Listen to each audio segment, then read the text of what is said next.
What's up, everybody? Big Herc 916 getting down fresh out.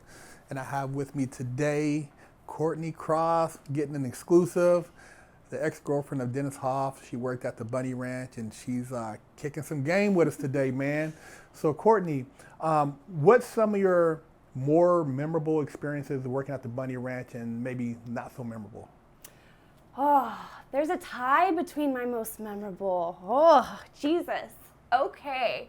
Well, I'll start with the least exciting. Okay. I had this woman come in and this magazine, this guy was writing an article in a magazine and she was torn between wanting to be a lesbian. Like, she just had always, wanted to be with a woman, but was always scared to pursue, in real life. Okay. So she came into the Bunny Ranch, and the magazine funded her playtime. What? And they wanted to write an article about it. She worked that. Yes. And so she picked me, and she was my first, professional girl-on-girl experience. So I had to tell her, I needed 30 minutes to go shower and prep. The whole time I'm looking at how to lick pussy, what the fuck am I gonna do? Never fucking licked pussy in my life. I don't even think I've ever seen my own pussy. So it was just I was freaking out. And then she came in and it was so fucking natural.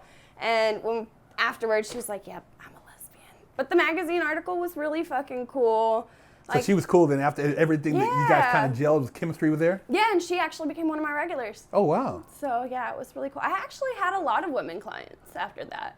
Once a lot of women started reading that article, I can't find it online anymore, but I think because so do you think a lot of the women, were they women who were in relationships with men or women who were kind of on the border or more? A mixture. A mixture, huh? Mm-hmm. And sometimes they would bring their husbands in and sometimes they would come alone.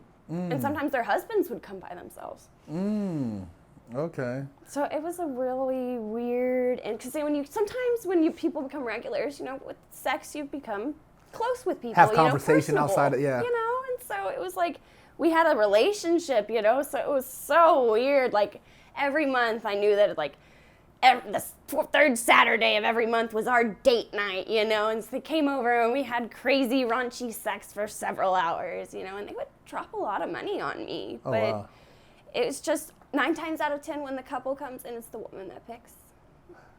So the women do the picking and the men kind of roll with it. Yep. And was there a lot of couples or more, would you say more than people would think than average, or more single guys? Or More on average, believe it or not. Okay. More on average, yeah. I had a couple that won a radio show, and I'd done the radio show with Dennis and was talking to them on the radio, and she's like, I don't even know what you look like, but she's like, I'm coming to party with you. And we're still friends to this day. So they're on my Facebook and my Twitter, and so it was just crazy how just people fall in love with your personality without even meeting you. But so back to the second crazy, most memorable story.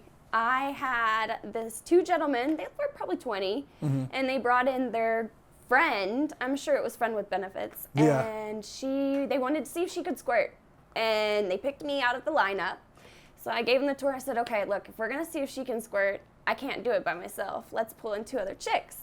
So we pulled in 2 chicks, and then 2 more. Oh, and shit. we ended up having a massive squirting girl party. We ruined the mattress. We ruined the couch.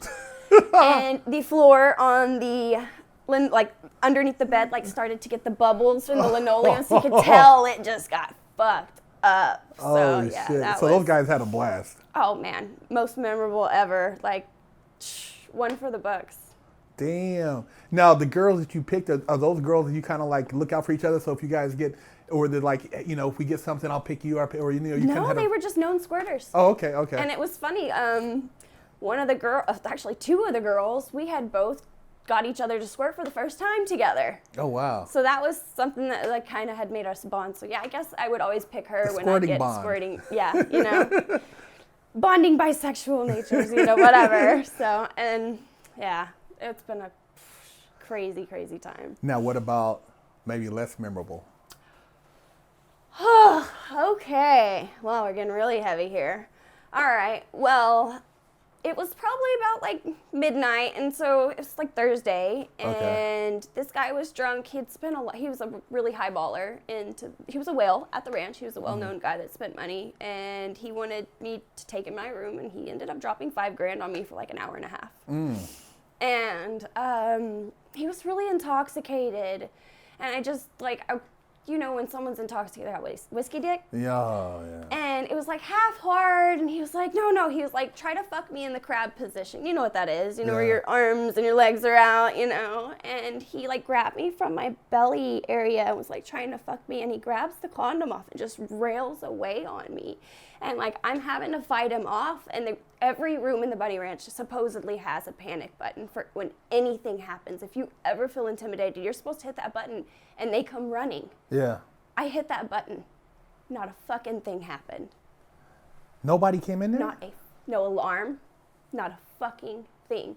Now here I am, 19 years old, and Dennis likes his women really fucking thin. So I was probably 110 pounds as I am now. Yeah. So what am I going to do against a grown-ass man that's drunk? You know, that super strength is crazy when you're intoxicated. Yeah. So I had to run down the hallway, and I told the manager, the lady that was like the night clerk, what happened. And she called him a taxi and told me to sit in the office. What? And then when I told Dennis and Suzette about what happened, they told me not to tell anyone. Wow. Yep. And Dennis gave me free room and board for a month. You know, So how are you supposed to feel safe in a place that's legal? So technically, there's male security there that's supposed to come? There's no male security there. So just what? I mean, who was going to come break it up? Some females or who they? Yeah. Oh, that's crazy, man. He had a male bartender, and like that was supposed to be what saved us.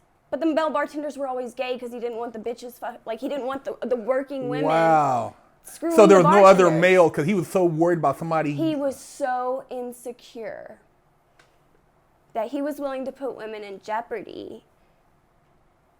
Like, who's to say if a guy came in there with a gun? Well, no, I mean just or the even whole, a knife, or just like wanted to deck all of us out. Well, exactly, because I mean, it's that doesn't make insane. that doesn't make sense to me, because knowing that there's a bunch of like attractive women and you have this whole money exchange, this stuff going on there, you would think like he would have somebody, I mean, some physically like, hey man, like dudes, because if the guy would have seen that, he would have thought twice, like, I'm not fucking around in here because I know I'm gonna get fucked up. Well, after that happened, I had my eyes open. You know, I realized that I was kind of watching out for myself. And then... Did that guy come back? No. They blacklisted him from there. But they never sought legal action. And no, this was my home, so if I would have told, I literally wouldn't have had anywhere to go. Wow. And so, man, it was tough. And then, like, I started doing more TV because Dennis obviously was trying to make me feel better for what had happened. Is that when the reality show was going on? No, I never got to be in HBO Cat House. This is when we started doing Good Morning America, or not Good Morning America, Dr. Drew. We did Judge Alex. We did TMZ. Okay. He put me on CNN with about the General Petraeus with Nancy Grace. Okay. And girls were jealous. And so I usually wear the same pair of heels because, of course, what woman doesn't have that one pair of heels? Yeah. And I went to put my foot in, and there was a shard of glass about this long in there. And, of course, fun fact, you can smoke pot and do drugs at the Bunny Ranch. They'll turn their cheek if you make enough money. Sorry, but it's the real. That's how Lamar got his drugs. Fun fact, sorry. So they actually supply the drugs there for the clients. 'Cause I remember off camera you said that. Dennis used to give the little blue pill. Out. Wow. Out. Now, what if a client came there looking for something else, like maybe some blow or maybe some H? I mean, come on. I kind of There was times where there were girls cooking fucking meth and heroin in their bedrooms in little Gatorade bottles, shaking shit. They told them to put them outside on their patio because if they made a lot of money, they didn't give a fuck. Yeah. So they would basically turn a blind eye to that. Wow. And did a lot of the clients party with the girls, or the girls partying? This is like girls who. Oh yeah. Wow. They would give drinks to underage girls. There was plenty of times that I would pop a party. If you book a party more than $3,000, you get a free bottle of champagne. well, how many times are they going to put 2 champagne glasses in a bucket for a client that is obviously over 21 for a girl that is 18 or 19 in my case? Wow, I didn't even think about that because I forgot the legal drinking age is 21. As long as I dated Dennis, I got free drinks and got to drink underage the whole entire time I was at the ranch. The whole entire time at the ranch. So Dennis pretty much, he ran that thing. Nobody, the city, everybody left him alone. He kind of did his own thing there. I mean, the police would come through. I think the police only came through like one time. But he was all good with them, so yeah, okay. As long as everything's hush-hush, and when the big dogs come through, you sweep everything away real quick. Mm-hmm. You know, don't give them anything to talk about. Now, I remember you saying something about there was somebody pretty famous that was there, and they got the kind of tweaking. Oh, yeah. Oh, my goodness. So this actress came in with her husband, and it was fairly early. God, it was like 2 in the morning when they got in. And she was looking for some really strong shit, like some fucking shit, like tar. And yeah, oh my God. And the manager pulled us out into the little like meet. So we have a little in the lobby and we can close it down for the ladies. And she asked everybody that she knew that smoked weed or did recreational drugs if anybody had anything for this lady. Oh, wow. And she asked until, of course, she found somebody with it. And she sent them up there to party with them because that's all she wanted. She wanted someone that partied to party with them. Okay. And she apparently had done a little bit too much and started tweaking, like started screaming at the worker, the girl, and was like, "What the fuck? Get out of here!" Like she literally sprinted from the bungalows all the way in the back of the ranch to the front where the sign is and was like grabbing her hair and like talking to herself. Like people didn't know whether to go up and approach her and like ask her if she was okay or if she needed anything.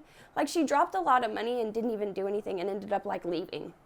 Oh shit. And like the girl that had partied with her was like shook up and like didn't even really like speak to anyone for a little bit after that because like apparently it scared the shit out of her. Yeah, I can imagine because, you know, when somebody gets, you don't know what the reaction is. And you don't want them to say like, hey, you know, chill out. You can't really calm them down until they come down. Yep. Wow. Mm-hmm. Hey, y'all, it goes down at the Bunny Ranch. Big Hurt here kicking it with Courtney Cross, man. Fresh out.